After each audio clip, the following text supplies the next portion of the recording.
Les gens rentrent ici, ils me disent « Ça sent la librairie, hein? » Ça sent bon. On voit que les livres, il y a un parfum.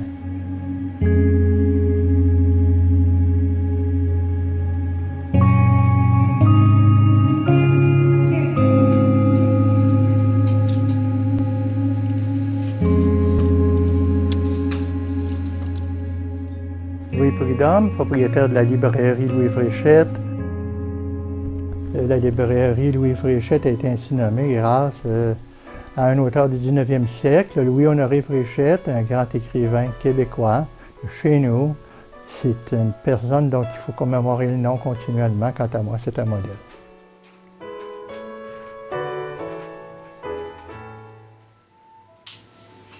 On ne se sent pas seul du tout, on se sent plein d'amis, d'écrivains.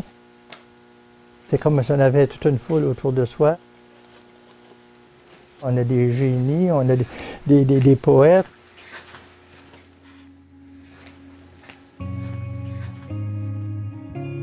Alors, j'ai commencé en 1974 dans une petite boutique louée. Et puis ensuite, j'ai déménagé à une boutique plus grande un peu. Puis ensuite, bon, je me suis dit, si je continue pendant 20 ans, combien je vais donner là, en location à des propriétaires d'immeubles?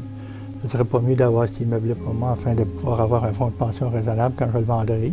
Parce que les inventaires de librairie, ça ne se vend pas cher. Ce qui se vend cher, c'est les immeubles.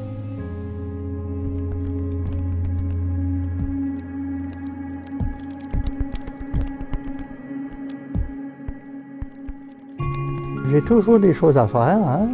On fait le samedi ce qu'on n'a pas eu le temps de faire pendant la semaine.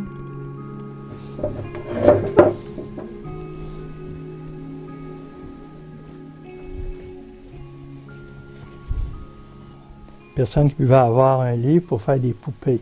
Ça s'appelle les poupées de Marie. Marie, une dame quelconque, a fait un livre, comment faire des poupées. Amen, hein?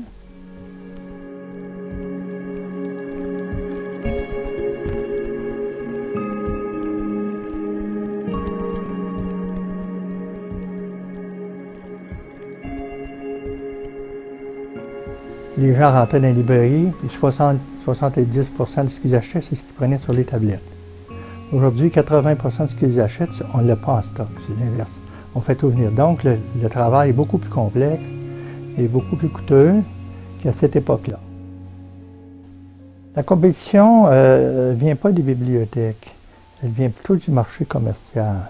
Les bibliothèques, il y en a toujours eu, et puis ça stimule aussi le goût de la lecture. Les gens qui lisent, fréquentent la bibliothèque, fréquentent aussi la librairie. Ce qui n'est pas correct tout à fait, c'est que les grandes surfaces veulent écrémer l'édition en prenant de la crème, en laissant mourir le petit lait, en essayant de faire mourir les libraires au fond de cette manière-là, parce qu'il ne reste rien que de moins rentable. C'est un défi devant l'avancée sans arrêt des grandes surfaces qui veulent tout, pour ramener le monde chez eux, acheter quelque chose, sacrifier un livre à droite et à gauche, et puis ben, maintenant, les intellectuels aussi viennent acheter chez Walmart. Il faut pas l'être trop, mais en tout cas.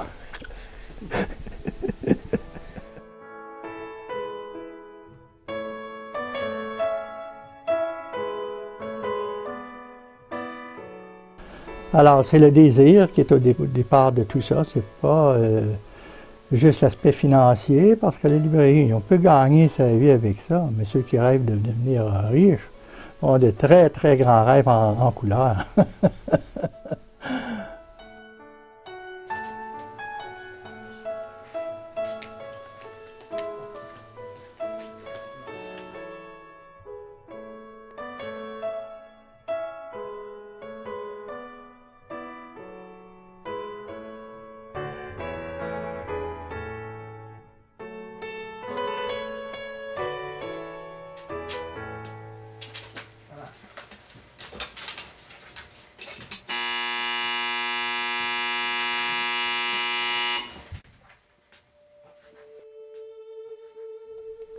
Librairie Louis Fréchette, bonjour.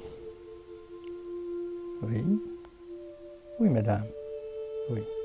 Alors, on ouvre à 9h30 le matin si vous voulez venir, mais on reste ouvert jusqu'à 6h, sauf les jeudis et vendredis, jusqu'à 9h comme tous les commerces.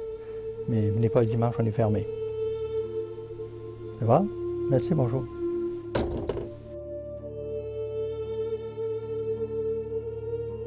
La fidélité de la clientèle aujourd'hui, je pense que ça n'existe presque plus.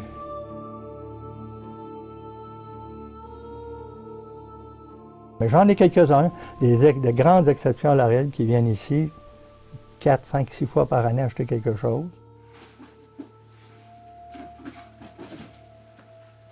Tant qu'il y a du plaisir, on continue. Le jour où il n'y a plus de plaisir, les gens abandonnent la librairie, ils vendent ça puis ils vont faire autre chose.